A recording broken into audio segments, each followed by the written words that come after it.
Assalamualaikum warahmatullahi wabarakatuh. Waalaikumsalam warahmatullahi wabarakatuh. Alhamdulillah wassalatu wassalamu ala Rasulillah Sayyidina Muhammad ibn Abdillah wa ala alihi wa sahbihi wa mawalah, amma ba'du.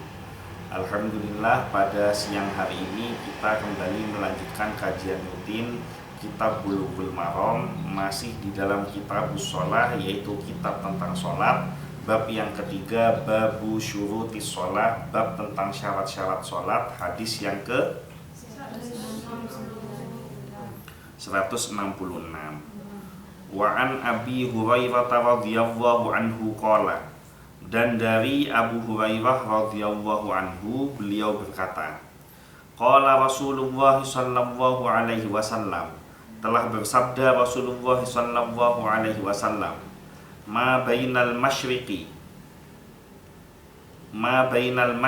wal maghribi, apa saja yang berada di antara timur dan barat, qiblatun, adalah kiblat. Rawahu Tirmidzi, diriwayatkan oleh Imam At-Tirmidzi, wa qawwahul Bukhari, dan dikuatkan oleh Imam Bukhari. Bisa difahami maksudnya? Nggak difahami, berarti harus langsung syarahnya, karena penjelasannya ada di syarah. Yang pertama, hadis ini menunjukkan adanya kemudahan dalam menghadap kiblat. Jadi ini masih menyambung hadis yang kemarin, bahwa memang kita ada penentuan arah kiblat, tetapi dalam kondisi-kondisi tertentu yang kesulitan untuk menentukan arah kiblat, maka ma bainal masyriqi wal maghribi kiblatun. Jadi mau antara timur maupun barat, semuanya itu adalah kiblat ketika kita dalam kondisi kesulitan mencari arah kiblat. Jadi dua hadis yang kita kaji dalam 2 hari ini menunjukkan tentang kemudahan untuk menentukan kiblat ketika kita dalam kondisi kesulitan menentukan arah kiblat. Yang kedua, bagi yang jauh dari Ka'bah dan tidak melihat Ka'bah secara langsung, bisa menghadap arah kiblat saja, namanya jihah. Jadi kan arah kiblat itu kalau di Indonesia di daerah mana? Di arah mana? Barat, ya. Maka kita cukup menghadapkan ke arah barat, sama dengan menghadap ke arah Ka'bah. Bahasa Arabnya jihah. Jadi menghadap kepada sesuatu yang tidak bisa dilihat oleh mata. Selanjutnya, orang menghadap kiblat seperti berada di sekeliling titik pusat lingkaran. Siapa yang berada di sebelah barat Ka'bah, maka dia menghadap ke timur. Siapa yang berada di timur Ka'bah, maka kiblatnya menghadap ke barat. Siapa yang berada di utara Ka'bah, maka kiblatnya. Siapa yang berada di selatan Ka'bah, maka kiblatnya. Siapa yang berada di sebelah tenggara dari Ka'bah, maka kiblatnya barat laut. Siapa yang berada di sebelah barat daya dari Ka'bah, maka kiblatnya timur laut. Siapa yang berada di timur laut dari Ka'bah, maka kiblatnya barat daya. Siapa yang di sebelah barat laut dari Ka'bah, maka kiblatnya tenggara. Ini sebenarnya semua sudah tahu, cuma saya jelaskan secara terperinci karena memang kalau ngaji itu harus terperinci, harus lengkap supaya tidak gagal paham. Intinya, Ka'bah itu ada di sebelah mana, maka kita harus menghadap ke arah tersebut, ke arah Ka'bah tersebut. Itu kiblatnya ada di Ka'bah tersebut. Jadi kalau misalkan Ka'bahnya ada di barat, posisi kita ada di timur, maka kita menghadap ke arah barat. Nah, selanjutnya, hadis ini jadi dalil bahwa syariat Islam memberikan kemudahan bagi hamba dalam menentukan arah kiblat ketika berada jauh dari Ka'bah. Jadi tadi yang dijelaskan itu, kalau kita berada di timur, maka kita menghadap ke barat ketika jelas melihat Ka'bah. Kalau Ka'bahnya ada di utara, berarti kita menghadapnya ke utara. Ya, Ka'bahnya di utara, kita menghadap ke utara. Jadi harus benar-benar pandangan mata jelas menuju kepada mata dan hati. Jadi dada ini jelas menghadap ke Ka'bah. Tapi kalau Ka'bahnya tidak terlihat, maka hadis ini menjadi dalil. Kalau benar-benar memaksakan diri betul-betul wajahnya menghadap kepada Ka'bah, lurus pada Ka'bah, siapa yang punya jaminan sholatnya kita benar-benar kalau ditarik lurus nyampe ke Ka'bah? Kan belum tentu juga gitu. Maka hadis ini menjadi dalil bahwa syariat Islam memberikan kemudahan bagi hamba dalam menentukan arah kiblat ketika berada jauh dari Ka'bah. Cukup dengan dhon. Dhon itu artinya sangkaan kuat. Jadi menduga-duga secara kuat kiblat itu letaknya ada di mana dalam mencari arah kiblat.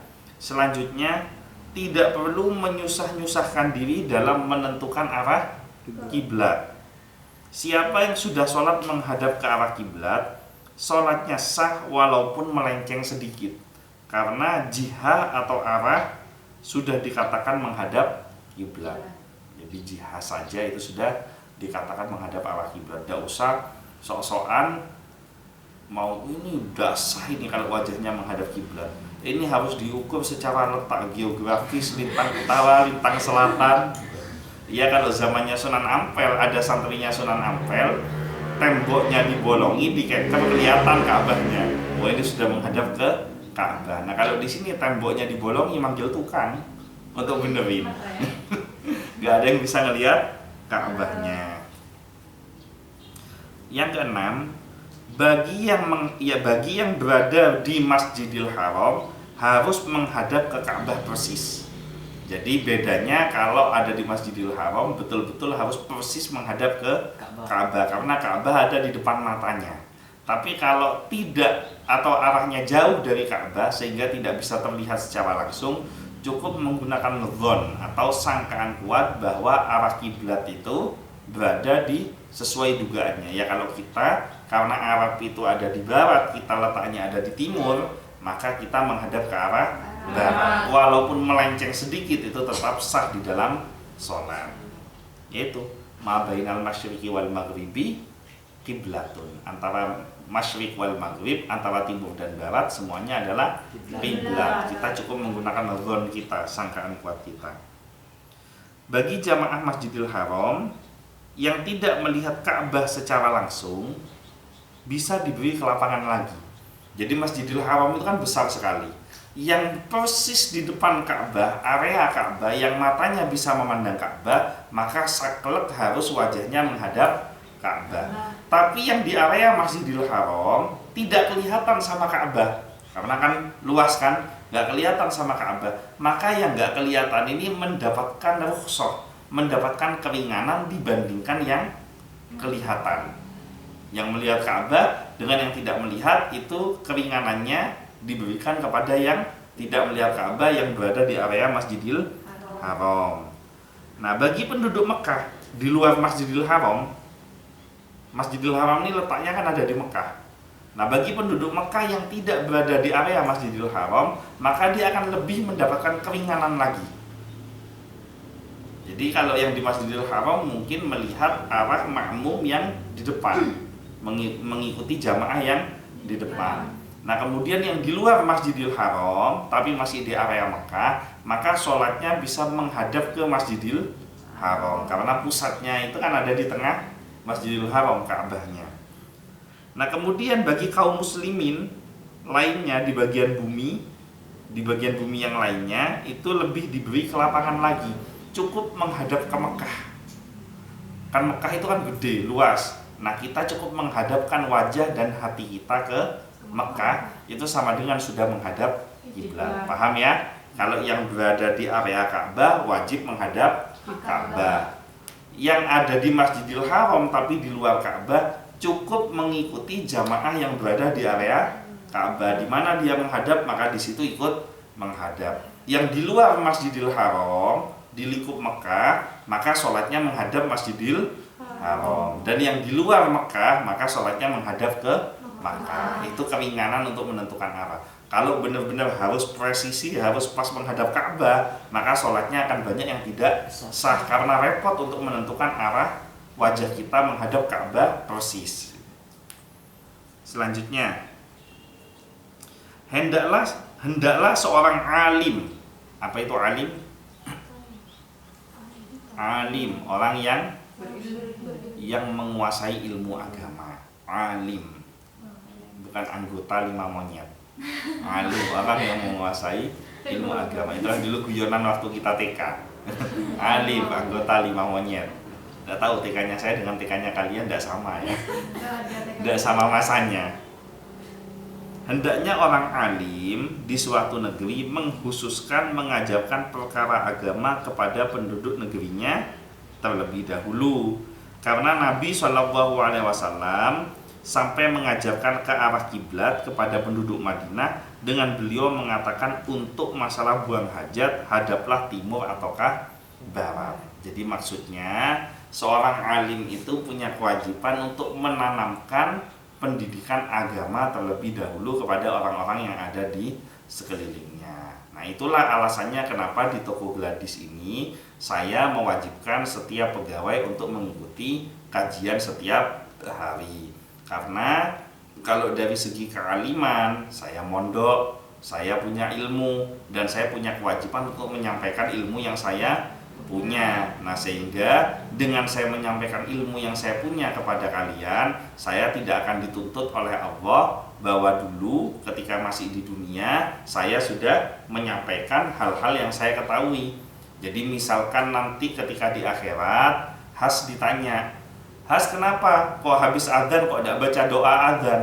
Saya tidak tahu ya Allah. Loh kan kamu kan kerja di toko Gladys, kan bosnya kamu itu kan tahu doa setelah adzan. Ya saya nggak pernah diajari ya Allah. Itu saya dituntut sama Allah. Kenapa kamu tahu kok nggak mau ngajarin?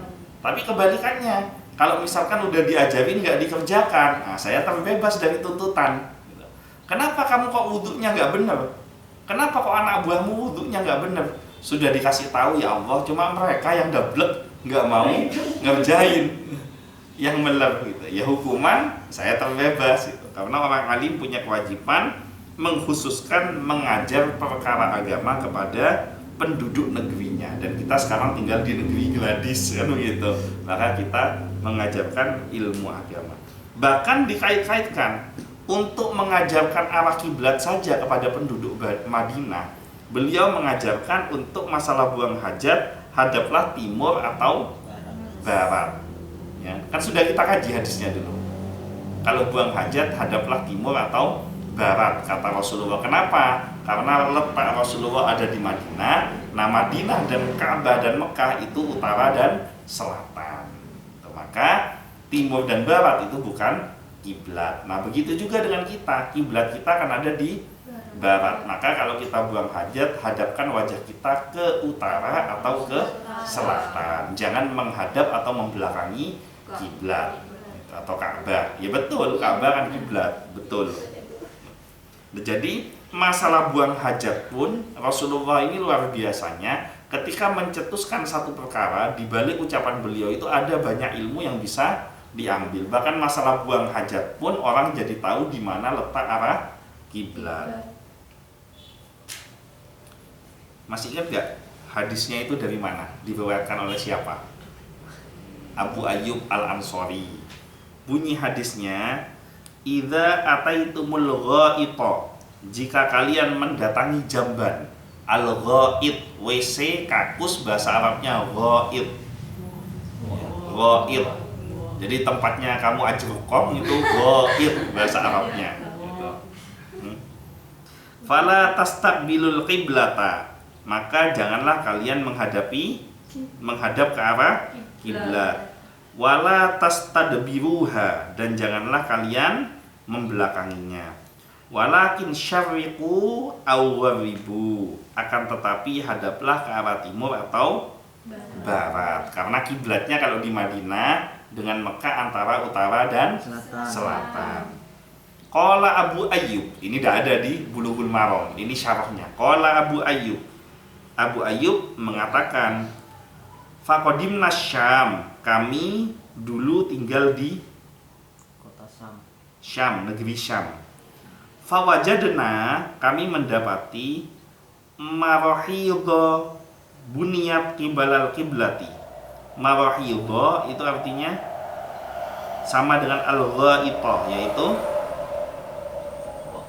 apa itu artinya? Al-ghaithah apa tadi? WC, kakus ya. Jadi marahid itu sama dengan al-ghaith, maknanya sama, yaitu jamban. Fawajadna marahidha, kami mendapati jamban kami, buniyat qibalal qiblati, dibangun menghadap ke arah kiblat. Fanan harif, kami pun mengubah arah tersebut. Wa nastaghfirullah ta'ala, dan kami memohon ampun pada Allah ta'ala. Jadi saking tawadhu'nya orang zaman dahulu, para sahabat, ketika dengar kalau kiblatnya, kalau WC-nya tidak boleh menghadap kepada kiblat, WC-nya dibongkar, dirubah arah kiblat. Selain kiblat. ya, dirubah arahnya tidak menghadap kiblat. Itu zaman dahulu seperti itu. Para sahabat begitu ta'zimnya kepada Rasulullah, sehingga ketika diperintahkan oleh Rasulullah, mereka tidak pakai mikir, langsung dikerjakan. Dan itu seharusnya kita contoh. Karena zaman dulu pun para santri ketika diperintahkan oleh para kiainya, tidak pakai mikir, langsung dikerjakan. Kenapa zaman dulu dengan zaman sekarang itu berbeda jauh, melenceng? Zaman dulu, walaupun banyak yang bodoh, tapi hidupnya cenderung lebih tenang. Anaknya banyak, ekonominya susah, tapi hidupnya cenderung lebih tenang dan bahagia. Salah satunya adalah zaman dulu tahu seorang santri bagaimana memuliakan gurunya, menghormati gurunya. Bahkan jangankan kepada guru agama, kepada guru umum saja penghormatannya luar biasa. Zamannya orang tua saya, papa mama saya menceritakan, itu datang guru matematika, murid rebutan untuk bawain tas gurunya, murid rebutan untuk markirin sepeda ontelnya. Guru matematika, bukan guru agama ini. Zaman saya sudah nggak ada yang rebutan tas, zaman saya, tapi masih rebutan untuk cium tangan gurunya. Itu zaman saya. Zaman sekarang, murid bagaimana penghormatan kepada gurunya? Gurunya disamakan dengan temannya. Kadang-kadang kalau ngomong Pak, kadang-kadang tidak agresah sama gurunya. Benar nggak? Terjadi nggak sekarang? Tidak agresah sama gurunya. Bahkan dalam beberapa sekolah, guru ceweknya bisa digodain. Nah, ada kan? Guru SMA, gurunya cantik, siswa SMA digodain ini gurunya. Tidak ada penghargaan, penghormatan kepada gurunya. Atau gurunya cowok diajak berkelahi. Kan ada kan? Guru SMA diajak berkelahi sama santrinya. Sudah gitu lebay. Orang tuanya juga lebay juga sama. Anaknya hanya gara-gara tidak mengerjakan PR, akhirnya disetrap atau dicubit, dilaporkan ke polisi. Gurunya dimasukkan ke penjara. Padahal gurunya benar, yang salah anaknya. Makanya kenapa keberkahan ilmu itu sekarang dicabut. Dulu banyak orang bodoh tapi selamat. Sekarang banyak orang pintar tapi nggak selamat. Kenapa? Karena barokahnya itu dicabut. Kemarin itu ada tamu pagi-pagi, ingat nggak bapak-bapak? Itu cerita. Dia punya sahabat waktu mondok di Sukoharjo. Dia punya sahabat dia itu kebetulan keturunannya kiai, alim, menguasai ilmu agama. Nah, dalam sejarah itu, Kiai As'ad ini kan putra laki-lakinya kan ada dua. Ada Kiai Fawaid dan Kiai Khalil. Nah, Kiai Khalil ini dimondokkan dengan Kiai As'ad, bahkan sampai ke Mekah mondoknya, ke Abuya Sayyid Muhammad bin Alawi Al-Maliki. Nah, sementara Kiai Fawaid ini tidak boleh mondok sama Kiai As'ad. Kalau kepingin ngaji, ngajilah kepada Kiai Afifuddin Muhajir, atau beliau menyebutnya Khofi. Kiai Khofi Afifuddin Muhajir. Saat ini Kiai Afifuddin Muhajir adalah wakil Rois Am PBNU periode yang sekarang. Nah, otomatis dari segi kealiman, ilmu nahwunya, makharijul hurufnya, dan lain sebagainya, jauh lebih fasih Kiai Khalil daripada Kiai Fawaid. Sehingga banyak ma'had ali, anak-anak ma'had ali pada zamannya itu meremehkan Kiai Fawaid. Padahal Kiai Fawaid ini adalah gurunya, Karena putranya guru adalah gurunya. Bahkan suatu saat ada seorang anak kiai yang sangat alim, itu mau diuji, ujian kelulusan. Yang menguji itu salah seorang keturunan kiai dari Nurul Jadid. Apa katanya? Saya nggak mau kalau dites sama dia. Kenapa? Saya lebih alim daripada dia. Jadi sudah merasa saya lebih pintar daripada guru saya. Ini bahaya. Ketika seorang murid mengatakan saya lebih pintar daripada guru saya, kemudian meremehkan gurunya. Akhirnya apa yang terjadi? Sekarang kehidupannya sama sekali tidak barokah. Kerjanya kasar kesana kemari, bayarannya tidak menentu, usia semakin lama sudah semakin sepuh, dan dia terus menangis. Kenapa? Karena dia merasa kehidupan dia yang berantakan, keluarganya juga meninggalkan dia, istrinya meninggalkan dia. Kenapa kok bisa seperti itu? Karena ada laknat dari gurunya, akibat tidak mau memuliakan gurunya. Nah, ini contoh kisah Abu Ayyub Al-Ansari. Beliau memuliakan gurunya, yaitu Nabi SAW. Bahkan ketika diceritakan kalau tidak boleh membelakangi atau menghadap kiblat, kakusnya langsung dibongkar, diubah.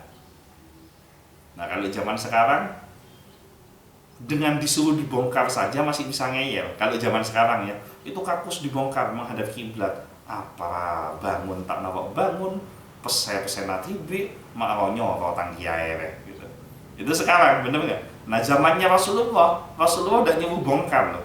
Rasulullah hanya mengatakan untuk jangan menghadap atau membelakangi kiblat, tapi langsung diikuti, dibongkar tanpa disuruh bongkar, dan beristighfar kepada Allah, memohon ampunan. Padahal Abu Ayyub tidak salah, kan tidak salah toh, karena dia nggak tahu kan kalau tidak boleh gitu loh. Tapi dia mohon ampunan kepada Allah. Nah, ini pembelajaran buat kita. Sejauh mana ego yang kita punya, sejauh mana arogansi yang kita punya. Jangan sampai hanya untuk menjaga harga diri kita, kita mempertahankan sesuatu yang tidak benar dengan memaksakan bahwa itu benar. Nggak ada kemuliaannya di hadapan manusia maupun di hadapan Allah. Justru jauh lebih mulia ketika seseorang mau mengikuti apa yang disampaikan oleh gurunya, kemudian yang benar dikatakan benar, yang salah dikatakan salah. Itu jauh lebih mulia. Ini pembelajaran dari Abu Ayyub Al-Ansari bab kakus yang ternyata tidak sesuai dengan ajaran Rasulullah. Sudah, ini diamati sudah. Almarhum ayah saya itu sering mengatakan kepada saya, kalau kamu kepingin selamat dunia akhirat, jangan sekali-kali kamu tidak memuliakan kedua orang tuanya.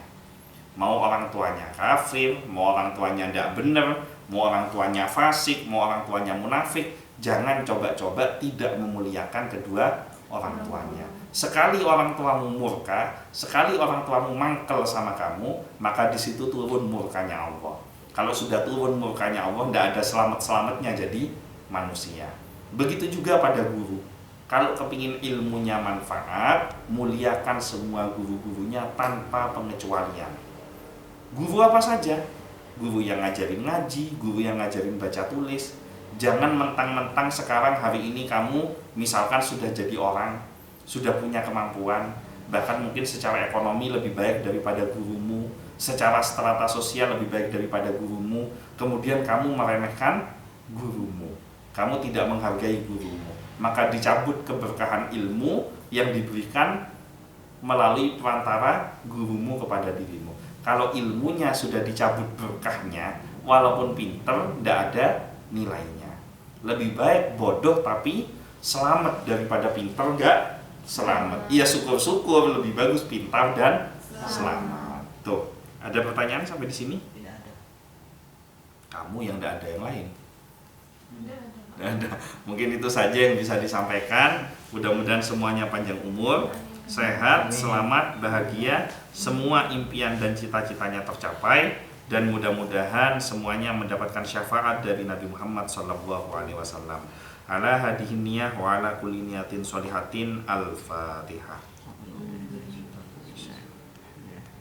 Ar-Rahmanir-Rahim. Shiratal ladzina an'amta 'alaihim ghairil maghdubi 'alaihim waladdallin. Mungkin itu saja yang bisa saya sampaikan. Kurang lebihnya mohon maaf. Wallahul muwaffiq ila aqwamit thoriq. Wabillahi taufiq wal hidayah. Wassalamualaikum warahmatullahi wabarakatuh. Waalaikumsalam.